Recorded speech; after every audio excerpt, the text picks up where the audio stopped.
പത്മ പുരസ്കാരങ്ങളുടെ പ്രഖ്യാപനവുമായി ബന്ധപ്പെട്ട വാർത്തകളിലേക്കാണ്. ഒ രാജഗോപാലിനും ജസ്റ്റിസ് ഫാത്തിമ ബീവിക്കുമാണ് പത്മഭൂഷൺ. 6 മലയാളികൾക്ക് പത്മശ്രീ, വെങ്കയ്യ നായിഡു അടക്കം 5 പേർക്ക് പത്മവിഭൂഷണം ലഭിച്ചു. അർജുൻ പീതാംബരം ചേരുന്നു ഡൽഹിയിൽ നിന്നും. അർജുൻ, മലയാളികൾക്ക് വലിയ സന്തോഷം നൽകുന്ന വാർത്ത കൂടിയാണ് ഇത്തവണത്തെ പത്മശ്രീ പ്രഖ്യാപനങ്ങളൊക്കെ. ആദ്യഘട്ട പട്ടിക വന്ന സമയത്ത് 3 പേർക്കായിരുന്നുവെങ്കിൽ ഇപ്പോൾ ഇരട്ടി മധുരമാണ് രണ്ടാം ഘട്ട പട്ടിക കൂടി പ്രഖ്യാപിക്കുന്ന സമയത്ത്. എന്തൊക്കെയാണ് കൂടുതൽ വിവരങ്ങൾ? അധികം ആരെങ്കിലുമൊക്കെ ഈ പട്ടികയിൽ ഇടം പിടിച്ചിട്ടുണ്ടോ? സേതു, തീർച്ചയായിട്ടും മലയാളികൾക്കും അതുപോലെ തന്നെ രാജ്യത്തിനും ഒരുപോലെ തന്നെ അഭിമാനിക്കാവുന്ന നേട്ടം. 6 മലയാളികൾക്കാണ് നിലവിൽ പത്മശ്രീ പുരസ്കാരങ്ങൾ ലഭിച്ചിരിക്കുന്നത്. അതുപോലെ തന്നെ 2 പേർക്ക് പത്മഭൂഷൺ അവാർഡുകളും ലഭിച്ചിരിക്കുന്നു. 17 പേരിൽ 2 പേർ മലയാളികളാണ്. ഒപ്പം 5 പേരുടെ പട്ടികയാണ് പത്മവിഭൂഷൺ പുരസ്കാരങ്ങളുള്ളത്. അതൊന്ന് വെങ്കയ്യ നായിഡു, മറ്റൊന്ന് കൊണിഡെല ചിരഞ്ജീവിയാണ്.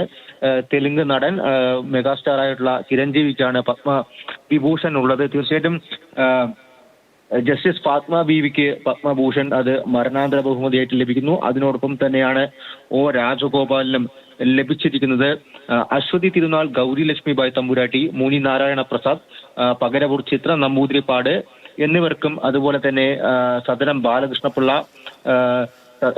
സത്യനാരായണ ബേലേരി, ഒപ്പം EP നാരായണൻ, ഈ 6 പേർക്കാണ് പത്മശ്രീ പുരസ്കാരം ലഭിച്ചിരിക്കുന്നത്. 110 പേരുടെ പത്മശ്രീ പട്ടിക കൂടിയാണ് കേന്ദ്രം പുറത്തുവിട്ടിരിക്കുന്നത്. ഒരേപോലെ തന്നെ കലാ സാംസ്കാരിക രംഗത്തും അതുപോലെ തന്നെ രാഷ്ട്രീയത്തിലുമെല്ലാം തിളങ്ങി നിൽക്കുന്നവരും അതുപോലെ തന്നെ ഇപ്പോൾ പ്രശസ്തിയിലേക്ക് എത്തുന്നവരെയും ഒരുപോലെ പരിഗണിച്ചു കൊണ്ടുള്ള ഒരു വലിയൊരു പ്രഖ്യാപനം തന്നെയാണ് കേന്ദ്രത്തിന്റെ ഭാഗത്തു നിന്നും ഉണ്ടായിരിക്കുന്നത്. ആദ്യം തന്നെ പുറത്തുവിട്ട പട്ടികയിൽ അൺസങ് ഹീറോസ് എന്നൊരു തലക്കെട്ട് ഉപയോഗിച്ചുകൊണ്ടായിരുന്നു കേന്ദ്രം ആ പട്ടിക 34 പേരുടെ പട്ടിക പുറത്തുവിട്ടത്. അതിന് പിന്നാലെ മുഴുവൻ പട്ടികയും പത്മവിഭൂഷൺ 5 പേരുടെ പത്മവിഭൂഷൺ പട്ടികയും 17 പേരുടെ പത്മഭൂഷൺ പട്ടികയും അതുപോലെ തന്നെ 110 പേരുടെ പത്മശ്രീ പട്ടികയും പുറത്തു വന്നിരിക്കുന്നു. ഇത് ശ്രദ്ധേയമായിട്ടുള്ള കാര്യം. ഒരുപോലെ തന്നെ പ്രശസ്തിയിൽ നിൽക്കുന്നവരും രാജ്യത്ത് ഒരുപോലെ തന്നെ പ്രശസ്തിയിലുള്ളവരും അതുപോലെ തന്നെ പ്രശസ്തിയിലേക്ക് കയറി വരുന്നവരുടെയും പട്ടിക കൃത്യമായിട്ടും എല്ലാവരെയും തിരഞ്ഞ് കൃത്യമായിട്ടൊരു അവാർഡ് പ്രഖ്യാപനം തന്നെയാണ് ഇത്തവണ ഉണ്ടായിരിക്കുന്നത്. മലയാളികൾക്ക് ഏറെ സന്തോഷിക്കാവുന്നത് 8 പേർക്ക് പുരസ്കാരം ലഭിച്ചിരിക്കുന്നു. അതിൽ 2 പേർ പത്മഭൂഷൺ പുരസ്കാരങ്ങളും അതുപോലെ തന്നെ 6 പേർക്ക് പത്മശ്രീ അവാർഡുകളും പുരസ്കാരങ്ങളും ലഭിച്ചിരിക്കുന്നു.